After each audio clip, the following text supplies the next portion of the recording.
Yo soy Antonio Fernández, soy desarrollador iOS en el departamento de movilidad de Alte. Yo soy Oleg, también soy desarrollador del departamento de movilidad de Alten y hoy vamos a ver una píldora de Vapor, ¿vale? Que es Swift orientado al desarrollo web. Vale, vamos a empezar a ver un poquito lo que viene haciendo Vapor, qué es Vapor y qué es exactamente una API, ¿vale? Vapor como tal es un framework que nos permite diseñar y facilitar el desarrollo de aplicaciones web y API, ¿vale? Utilizando Swift, en este caso.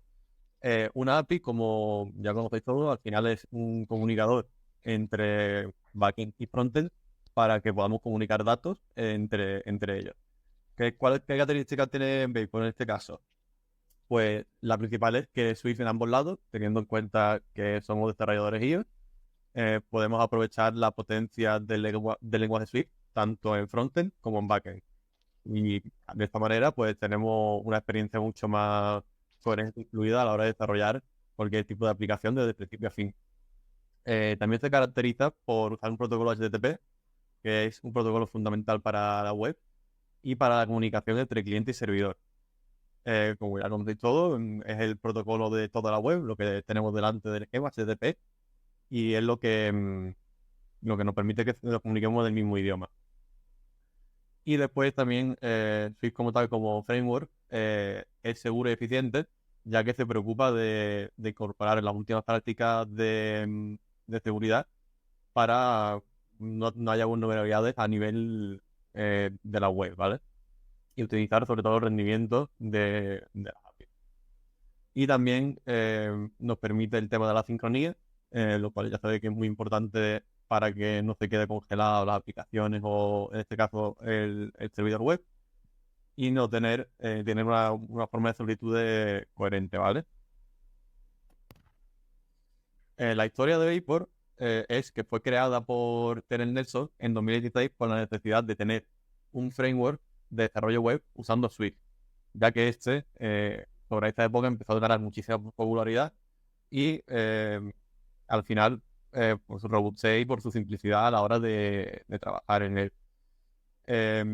Vapor como tal se beneficia por todas las mejoras que hemos tenido en este lenguaje durante todos estos años.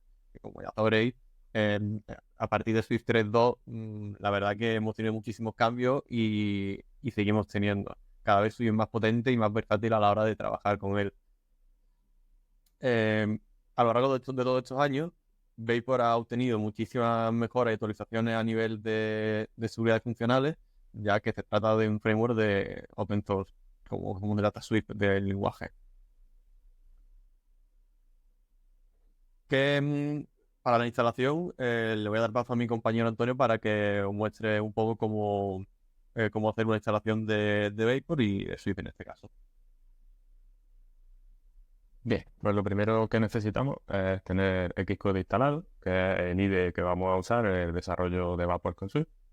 Lo que también se podría utilizar algún otro IDE como Visual Studio Code que ofrece plugin para Vapor, pero eso ya es alternativo. Lo siguiente es que debemos verificar que tenemos Swift disponible, ya que en el caso de Vapor 4 es la versión que vamos a usar y necesitamos tener la versión 5.6 o superior. Así que vamos a ejecutar en la consola de comandos el comando que nos va a indicar si tenemos la versión 5.6 superior. En este caso así es. Ya nos hemos asegurado de que la tenemos instalada. Y luego nos puede resultar útil después de esto instalar Vapor Toolbox, que es una herramienta de interfaz en línea de comandos, que aunque no es indispensable, nos va a ofrecer bastante utilidad. Así que lo siguiente que haríamos sería instalar Vapor con este comando que vemos aquí, de brew install Vapor.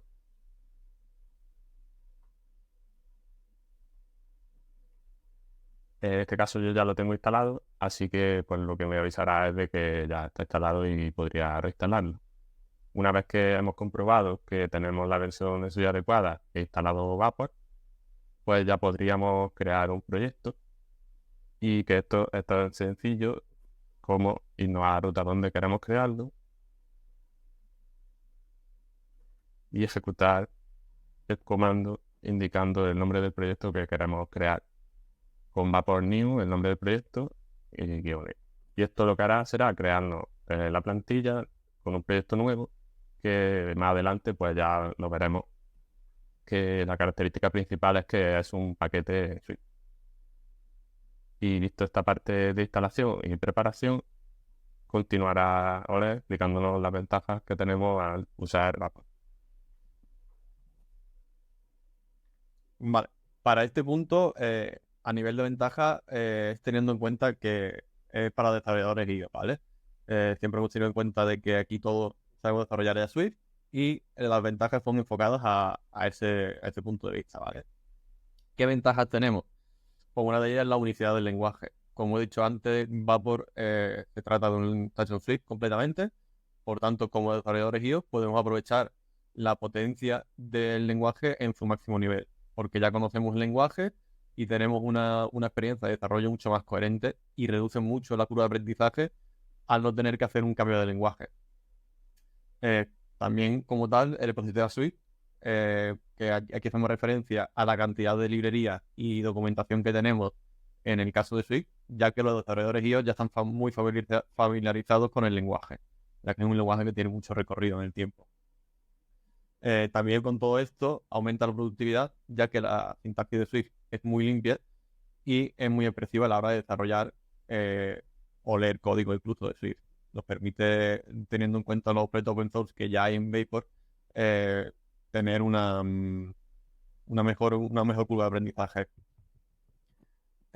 También en Vapor obtenemos la abstracción de las bases de datos usando un ORM que se llama Fluent, que ya hablaremos más adelante de él, lo cual nos simplifica a la hora de interactuar con las bases de datos en general. Los que hayáis trabajado con Rian en algún proyecto os sonará el tema de ORM porque Rian es un poquito de ese estilo, ¿vale? Después también tenemos un desarrollo asíncrono muy eficiente, ya que nos permite incluso el uso de concurrencia, que es la última novedad de Apple y Vapor lo incluye ya.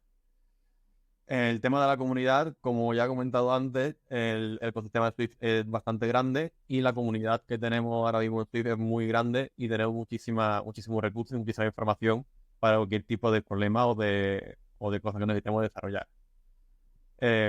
La seguridad que incorpora Swift Vapor internamente es bastante potente, ya que mitiga todas las vulnerabilidades que tienen otros lenguajes como tal. Y por último, el despliegue. El despliegue es bastante simple, ya que en la propia librería de Vapor hay mucha documentación de cómo hacer un despliegue y hay muchísimas formas de hacerlo, que ya hablaremos de ello un poco más adelante. Una de las cosas que tiene Vapor es Leaf, que nos lo va a comentar mi compañero Antonio.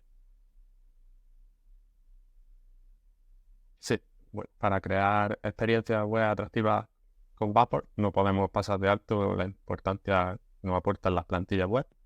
Y cuando hablamos de Leaf en el mundo de Vapor, nos referimos a un potente lenguaje basado en Swift y que sirve para la creación de plantillas de componentes HTML. Las principales características de Leaf son que tiene una sintaxis limpia y fácil de entender. Esto facilita pues, crear y manipular esas plantillas. De esta forma, pues, los desarrolladores pueden integrar dinámicamente datos en las vistas de una manera intuitiva. Nos permite también la creación de componentes reutilizables, lo que simplifica pues, gestionar y mantener el código. Además, al igual que Vapor, el Leaf está integrado con Swift, lo que significa que se puede utilizar Swift directamente en esas plantillas para aplicar pues, la lógica necesaria. Y esta integración nos facilita pues, la comunicación entre lógica del servidor y vista. Por otro lado, pues también con estructuras de control como condicionales y bucles, Leaf nos proporciona poder hacer uso de ellos para presentar datos en esas plantillas. Y también se preocupa por la seguridad y nos aporta y ofrece pues, determinadas características para protegernos contra ataques de inyección de código, algo esencial para garantizar seguridad en esas pistas que hayamos generado. Este de aquí sería un ejemplo de una plantilla Leaf, que aunque lo enseñaré funcionando después, cuando ya hayamos arrancado el servidor y demás, podemos ver todo lo que hemos comentado. Al final pues tenemos una plantilla en HTML y vemos que podemos usar Swift para la carga de datos, al igual que pues, las estructuras que hemos comentado, como son los bucles, para recorrer esos datos que recibimos usando Swift y determinados condicionales que queramos añadir a la lógica de esa plantilla. Y a continuación, pues, os pasaré a hablar de ORM. Vale, en el tema de ORM, como hemos dicho, es un acrónimo de Object Relational Mapping, lo cual nos permite simplificar el tema de la manejo de base de datos, ¿vale? Al final, en Vapor, el que se usa es Fluent para DORM. En cuanto a base de datos, tenemos varias plataformas que son más de las que están disponibles, pero hemos incluido las que más se suelen usar o las más típicas, que es MySQL, SQLite y MongoDB. Con Fluent lo que nos permite es trabajar con todas estas bases de datos de una forma simple, sin tener que, digamos, depender de la base de datos como tal. Es decir, si nosotros cambiamos de base de datos porque lo necesites, tú la cambias mientras que la estructura de datos sea la misma en la propia base de datos, va a funcionar de la misma forma nuestro backend o nuestra web, en el caso de que lo sea. Para el tema de Fluent y base de datos, mi compañero va a enseñar cómo configurar una base de datos y qué es Fluent y cómo se comporta.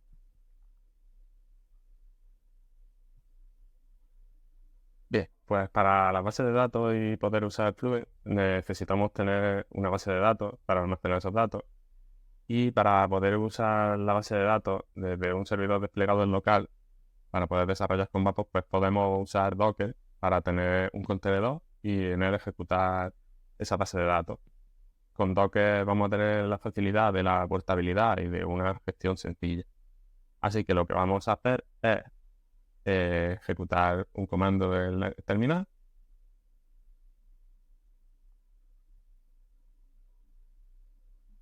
Que con este comando lo que estamos haciendo es ejecutar un contenedor de Docker utilizando el puerto 3306, llamándolo MySQL /80. Vamos a utilizar la imagen oficial de MySQL versión 8 en ese contenedor y el plugin de autenticación predeterminado de MySQL. Esto cuando lo ejecutemos ya nos habrá creado un contenedor en Docker y lo podríamos visualizar con cualquier herramienta que nos permita ver los contenedores, en este caso Docker Desktop. Y ya que tenemos este contenedor creado, pues también necesitamos una base de datos. Así que para ello nos deberemos de conectar al localhost en el que hemos indicado con los parámetros del comando. Y ya estaremos conectados a ese contenedor donde vamos a poder gestionar fácilmente esas bases de datos. En este caso el contenedor está vacío, así que lo que vamos a hacer es añadir una base de datos, la que hemos indicado con el comando anterior y que posteriormente vamos a ver cómo se enlaza con el proyecto para poder escribir en ella. Ya tenemos este entorno creado, la base de datos, no tenemos tablas todavía, que es lo que veremos más adelante. ¿Cómo podemos crear esa estructura de datos de tabla? Pues con Fluent. Fluent es un framework de ORM que lo que hace es facilitarnos las tareas. Vamos a ver cómo lo que hace es trabajar con bases de datos y lo hace de una forma eficiente y accesible. En primer lugar, pues Fluent nos permite a los desarrolladores interactuar utilizando Swift sin tener que lidiar directamente con SQL. Nos proporciona una extracción de base de datos que simplifica las operaciones con esa base de datos. Los modelos de datos en Fluent se definen como clases Swift. Esto nos facilita la representación de la estructura de esa base de datos en el código y pues crea una relación clara entre lo que es la lógica de la aplicación y toda la estructura de datos que tengamos al poder verla en Swift. También nos facilita la definición de relaciones y asociaciones entre los distintos modelos y esto nos va a permitir pues, crear estructuras de datos complejas de una forma sencilla. Las migraciones las realiza de forma automática a los esquemas de base de datos, lo que hace que se simplifique todos los cambios de los modelos y se refleje automáticamente en esa base de datos que hemos creado. Y también la sintaxis de Fluent, pues vamos a ver que es clara y fluida, ya que nos va a permitir realizar operaciones de base de datos de manera encadenada, expresiva, y esto mejora por la legibilidad del código. También hemos visto que es compatible con diversas bases de datos, incluyendo MySQL, SQLite, ProgreSQL. En este caso, para el ejemplo, hemos elegido MySQL. Y bueno, Fluent también nos proporciona el soporte para transacciones, permitiendo realizar operaciones atómicas en la base de datos. Esto nos permite que tener un control sobre la concurrencia y asegurándonos la integridad en los datos que se leen y escriben. Y por último, en cuanto a Fluent, gracias a su modularidad, nos facilita la escritura también de pruebas unitarias. Podríamos hacer pruebas unitarias para hacer consulta a la base de datos y ver que todo funciona correctamente. Visto esto, vamos a ver en el ejemplo que hemos creado a lo que se correspondería. Hemos visto que hemos creado esta base de datos MySQL/80. Pues vamos a hacer un recorrido por el proyecto. El punto principal sería el método configure, que es donde vamos a hacer las configuraciones de esto que hemos visto de Fluent, de la base de datos, migración y demás. En este caso, lo que vamos a indicarle a nuestra aplicación es que la base de datos que queremos usar está en el localhost, va utilizando el puerto que nosotros le digamos. En este caso hemos elegido el 8181 y va a utilizar los parámetros que hemos indicado cuando lo hemos creado. De esta forma, pues ya tendríamos esa relación con la base de datos desde nuestro proyecto hacia la que hemos creado en el contenedor de Docker. Para poder estar aquí usando MySQL, destacar lo primero, que cuando hemos creado el proyecto de ejemplo, he indicado que os enseñaría el paquete, que es lo que abre la aplicación en Vapor. Este paquete pues nos indica las dependencias que tenemos. En primer lugar, obviamente, Vapor. Luego Fluent, que es el ORM que acabamos de comentar. Y el driver con el que vamos a relacionar esa base de datos, pues el de MySQL. Y aquí es donde ya podríamos elegir cualquier tipo de base de datos, como PostgreSQL, SQLite y demás. Y la estructura del target, pues básicamente coger las dependencias de Fluent, del driver de SQL, el de Vapor y también de los leads que hemos comentado antes. Que esto me sirve para enlazar y ya dejar de lado esta parte de los leads, que como no estábamos ejecutándolo en el servidor, no podía enseñarlo antes. Ahora cuando ejecute el proyecto veremos cómo está funcionando esa plantilla HTML una vez que ya tengamos datos en la base de datos. Una vez que está configurada esa base de datos, se ejecutarán también las migraciones. Para ver las migraciones vamos a explicar primero los modelos y la base de datos que vamos a crear. En este caso, hemos elegido un ejemplo sencillo en el que por un lado vamos a tener usuarios y por otro vamos a tener tareas. Como veis, el modelo de usuario está escrito en Swift, todo lo que hemos mencionado. Vamos a definir un esquema, lo que va a corresponderse con la tabla base de users, y vamos a tener distintos parámetros que gracias a los property wrappers pues vamos a poder indicar cuáles son los ID o los campos de esa base de datos. También, como he comentado, vamos a tener, aparte de usuarios, tareas y vamos a tener relaciones. Por tanto, esas relaciones se definirían en el modelo de Swift de esta forma. Hay distintos tipos de relaciones, como puede ser la de padre e hijo, o relaciones de mucho a mucho, que sería con las tareas. La de uno a uno, que sería padre e hijo, la hemos decidido asignar entre usuarios e información personal. Imaginemos que un usuario entra a un sistema y solo tiene que poner el nombre de usuario y el email, y luego en un futuro puede rellenar su perfil con otros datos. Pues un usuario va a tener unos datos asociados. Esto podría ser una relación uno a uno, y vemos que el modelo pues también es bastante sencillo de implementar con Swift, indicando las propiedades, la clave y la relación. Para esta relación, que es más compleja porque es mucho a mucho, porque un usuario podría crear tareas y una tarea podría estar siendo ejecutada por múltiples usuarios. Imaginemos un control de tareas de una página. Pues en este caso Fluent nos da la posibilidad de crear esas relaciones con lo que se conoce como un pivot, que sería pues simplemente también aplicándolo el modelo para esas relaciones, sí, crearíamos esa relación entre tareas y usuarios. Así que bueno, con esto ya tendríamos explicado este modelo de datos que vamos a usar. Ya tenemos la configuración y las migraciones, que las migraciones serían también bastante sencillas, en las que simplemente usaríamos las funcionalidades de asíncrono para crear esas tablas, que como veis son también bastante sencillas, las que únicamente hay que definir el esquema y los parámetros que va a tener para la tabla y las relaciones. Y bueno, de esta forma, una vez que pusiéramos el proyecto en ejecución, como ya en el método configure, que es el principal, que va a establecer esa conexión con la base de datos y a lanzar esas migraciones para crear estos modelos que hemos definido, tendríamos la base de datos con esa estructura. Pero antes de ello, voy a hablar también voy a hacer un inciso para hablar de una funcionalidad que también nos otorga Fluent, que es la que se denomina Populate, que nos permite, a la vez que estamos creando esos modelos de datos en la base de datos y esas migraciones para que creen las tablas, nos permite añadir datos en un inicio para tener algunos datos de prueba ya, que esto nos aporta bastantes posibilidades a la hora de crear una base de datos de prueba donde queramos hacer determinadas acciones, no tener que estar ingresando esos datos de forma manual.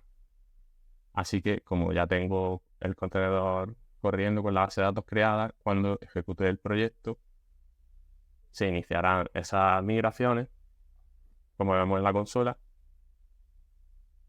Ya se habrán creado los modelos de tabla de esa base de datos.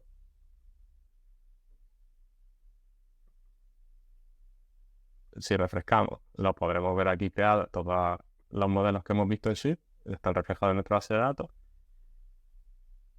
Y nos ha dicho que estamos iniciándonos este localhost con el puesto que hemos seleccionado en el método configure. De esta forma ya estamos operativos, ya podremos funcionar. Y para finalizar la parte de los leads y no dejarla para el final, como ya estamos con el localhost ejecutado y tenemos esa plantilla, vamos a ver que podemos ya visualizar todo lo que hemos comentado antes, que es simplemente pues algo muy sencillo. Podría aplicársele todos los estilos que quisiéramos y todo lo necesario con distintas plantillas HTML, que nos otorgaría pues, una posibilidad infinita de maquetar una página web. En este caso, pues algo muy sencillo, que es la vista que hemos visto antes. Y ahora pues pasará Oleg a explicar lo que es el CRUD. Vale.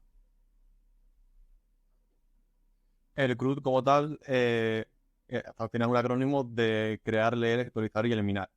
Son las operaciones básicas que realiza cualquier base de datos o cualquier sistema de datos que nos permite bien crear modelos, como su propio nombre indica, por ejemplo, dar de alta a un usuario, en el caso del ejemplo que tenemos, leer, por ejemplo, en la pantalla que ha montado mi compañero Antonio para visualizar todos los usuarios que hay en la base de datos, actualizar por si necesitamos, por ejemplo, cambiar el email de un usuario de la base de datos, o eliminar, que es para dar de baja, por ejemplo, un usuario.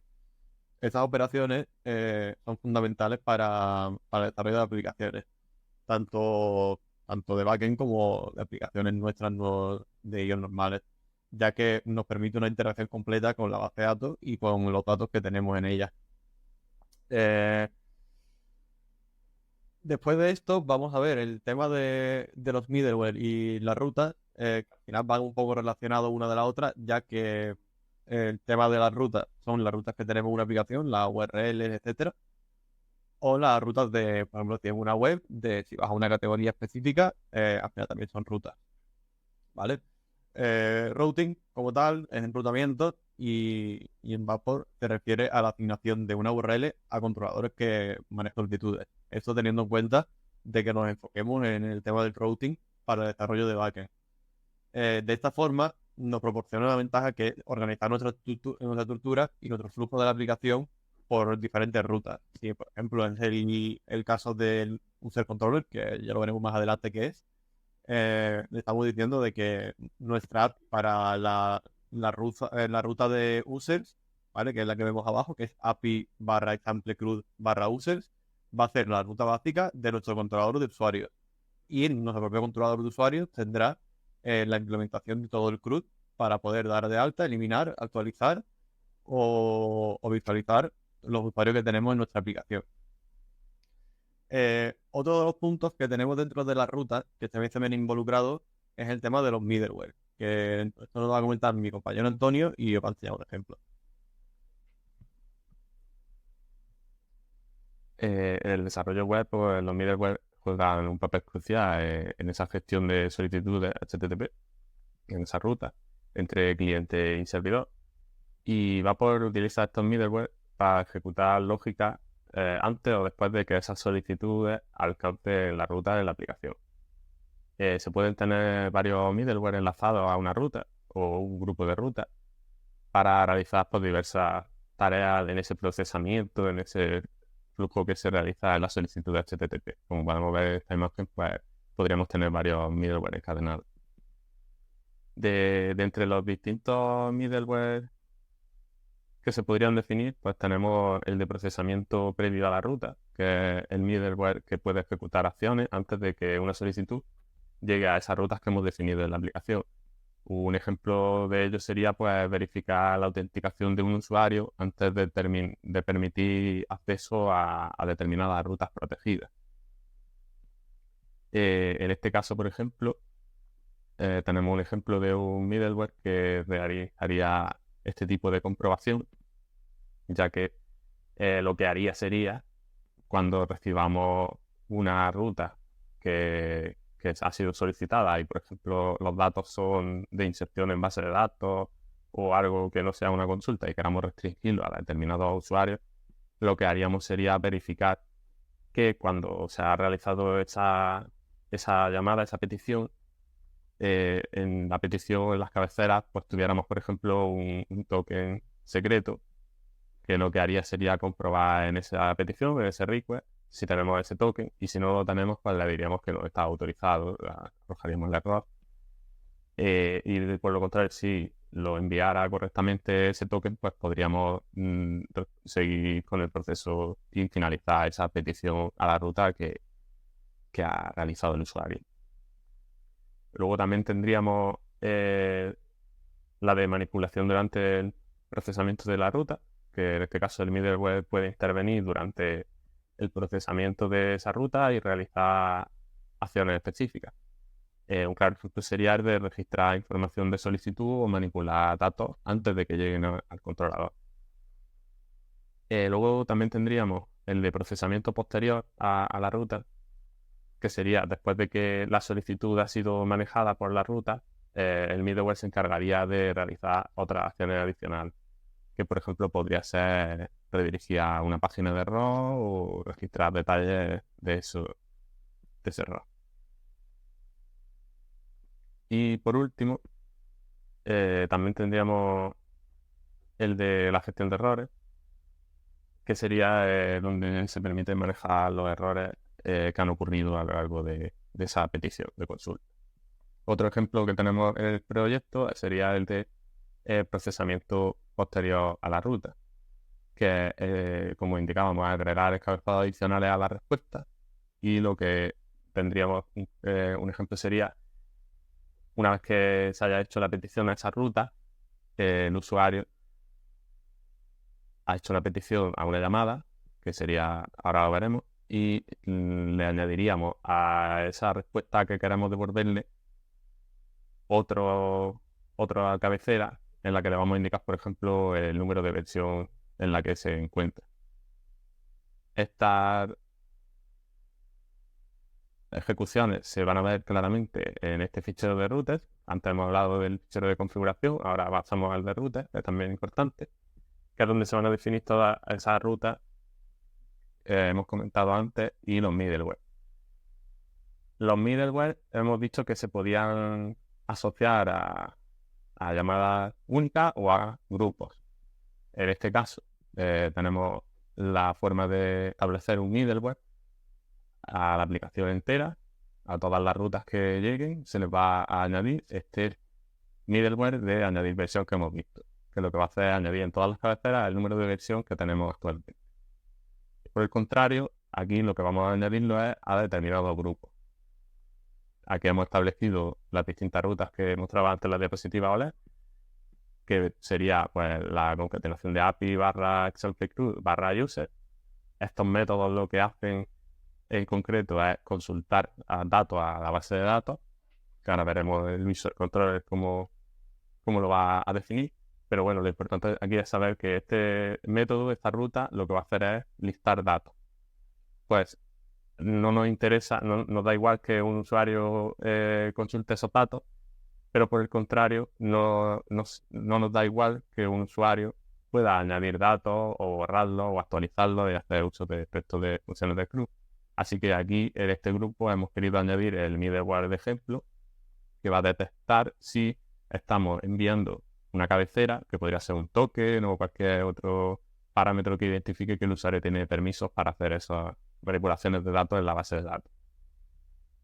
Teniendo en cuenta esta ruta, pues para poder ver este middleware en un ejemplo de uso, vamos a utilizar Postman para ver cómo, por un lado, el de la versión añade la versión a los headers de la llamada, y por otro lado, las consultas que son de datos nos permite hacerlas, pero las que son de manipulación de ellos no nos dejaría y nos saltaría el error de que no estamos autorizados. Esto sería el equivalente de las rutas que hemos visto. En este caso, es una mera consulta de obtener datos de un listado de usuarios. Hemos creado unos usuarios de prueba antes con el Populate que hemos comentado. Así que estos dos usuarios son los que tenemos ahora mismo en la base de datos. Y aquí vemos cómo tenemos los headers que nos está añadiendo ese middleware. En este caso, sí que estamos enviando un secret key porque estamos haciendo una inserción de usuario. Entonces, estamos enviando el secret key y nos está devolviendo que un usuario ha sido creado. Por el contrario, si no enviáramos ese secret key, nos va a devolver que está no autorizado, ya que el usuario pues no tendría permiso y estaríamos manipulando esa ruta con los middleware.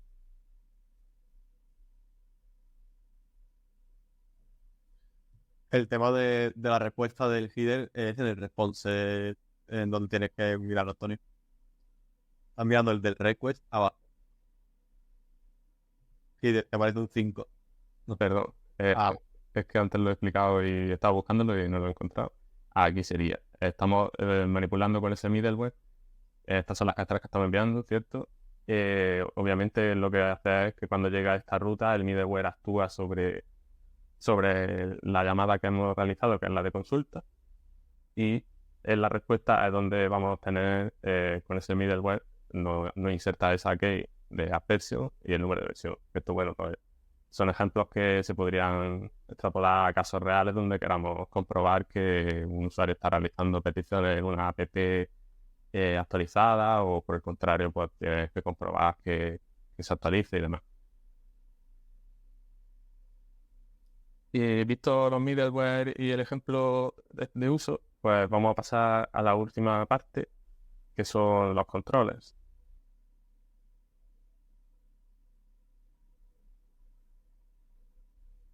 En el desarrollo web, los controladores desempeñan un papel central, gestionar las solicitudes y coordinar toda la lógica de la aplicación. En Vapor, los controladores pues, son componentes esenciales para estructurar y manejar la interacción entre la ruta y la lógica de negocio, y nos brindan estructura y modularidad. Se utilizan para manejar solicitudes HTTP específicas asociadas con la ruta, como hemos visto.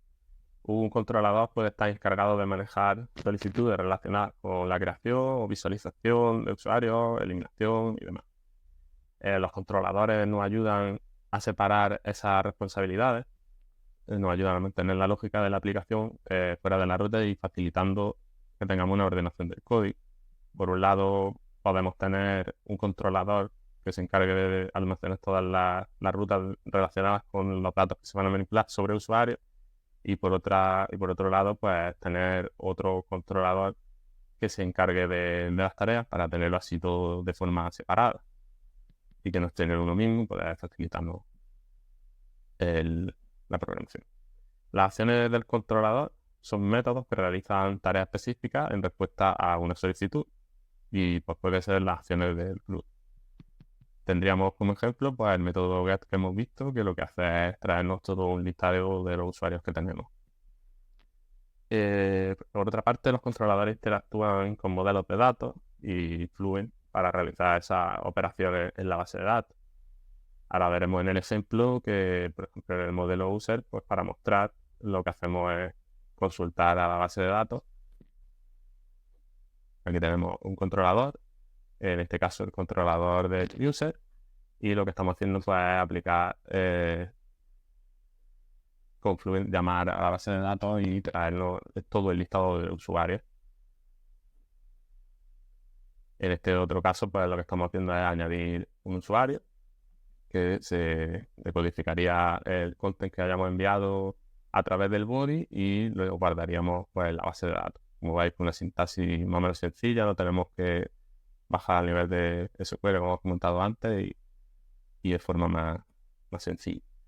Y luego, pues la modularidad de los controladores permite también la reutilización de lógica en distintas partes de la aplicación. Por ejemplo, si tuviéramos un controlador de autenticación, podríamos utilizarlo en distintas partes de la aplicación para poder gestionar en todo momento que los usuarios estén autenticados. Y ya por último, pero no menos importante, los controladores también en Vapor son fácilmente testeables y nos facilitarían poder escribir pruebas unitarias para comprobar la robustez del código. Para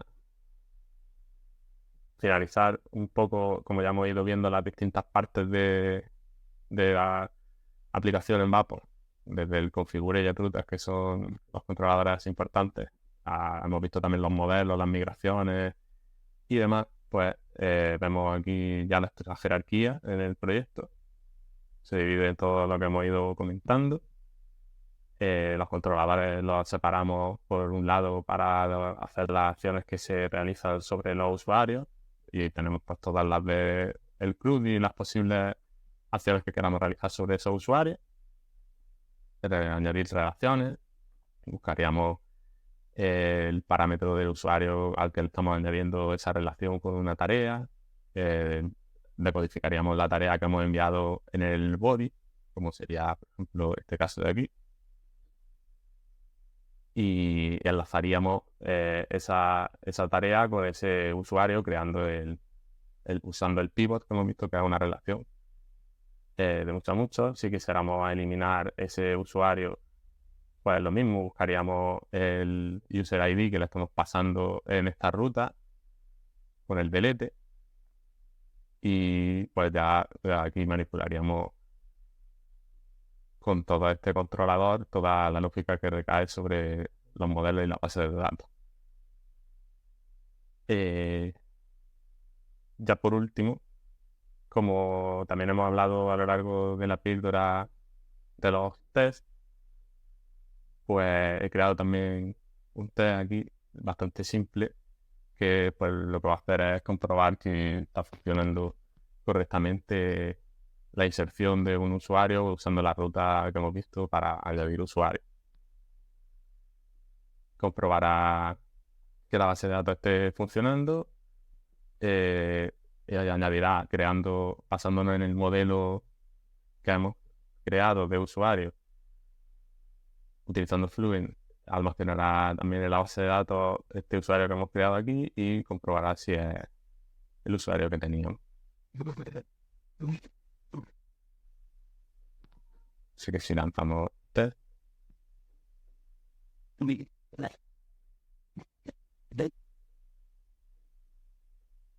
Pues veríamos que se está ejecutando.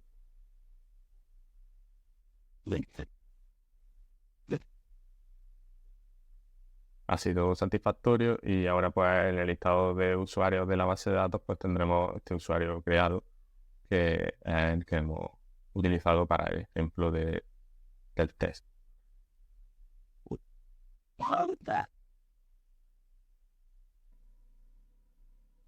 Tienes que correr el servidor, Antonio. Porque hemos cancelado el servidor, ahora está Ese no. ejecutando el test y se ha cerrado inesperadamente porque, claro, hemos cerrado aquí el servidor.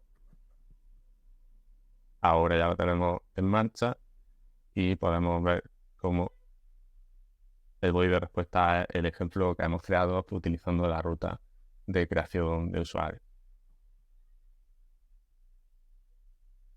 Al final, pues todos estos métodos pues, se pueden ir añadiendo sin límite de posibilidades y manipulando toda la base de datos desde un ejemplo tan básico como este, que es añadir usuarios y tareas con sus relaciones correspondientes, hasta pues un entorno más complejo.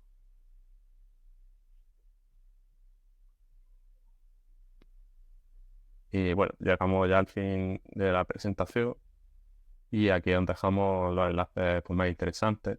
Tendríamos en la página de Vapor, que es la más compleja, la que está más completa, donde viene paso a paso todo lo que hemos ido comentando y mucho más. Luego tendríamos otras páginas, por ejemplo la de Codeco, donde podríais encontrar tutoriales, otros vídeos y recursos bastante interesantes, y al igual que los otros enlaces y el de la comunidad de GitHub. Y nada más que añadir por nuestra parte. Esperamos que haya resultado interesante y os haya servido para conocer más de la potencia que nos aporta Swift, permitiéndonos con Vapor adentrarnos en este desarrollo web. Muchas gracias.